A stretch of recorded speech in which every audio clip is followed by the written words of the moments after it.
Avira Women's Day special offer 50% off on IUI IVF valid till 8th March. Indiramma ఇంటికి అర్హతలేంటి? ఇందిరమ్మ ఇల్లుని ఎవరు కేటాయిస్తారు? అర్హులు ఎవరు? అనర్హులు ఎవరు?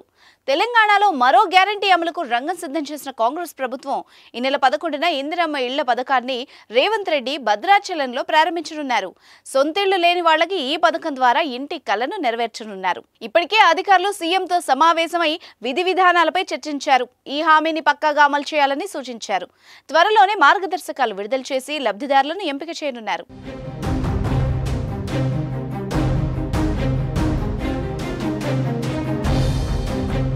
ఇందిరమ్మ ఇంటి పథకాన్ని విడతల వారీగా అమలు చేయాలని కాంగ్రెస్ సర్కార్ భావిస్తోంది. మొదటి విడతలో సొంత స్థలం, రేషన్ కార్డు ఉన్న వాళ్లకే పథకాన్ని అందించనున్నట్టు తెలుస్తోంది. రెండో దశలో స్థలాలు లేని వాళ్లకి స్థలం అందించి ఆర్థిక సాయం చేయనున్నట్టు సమాచారం. ఇంటి స్థలాల పంపిణీ కోసం భూమిని సేకరించేందుకు కాస్త సమయం పట్టే అవకాశం ఉండడంతో ప్రభుత్వం ఈ నిర్ణయం తీసుకున్నట్టు వార్తలు వస్తున్నాయి. పేదలకు పంపిణీ కోసం భారీగా భూమిని సేకరించాల్సి ఉంది.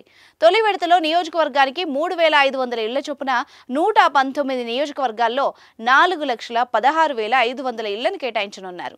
అనంతరం దశల వారీగా గూడు లేని నిరుపేదలకు సొంతింటి కల నెరవేర్చనున్నారు.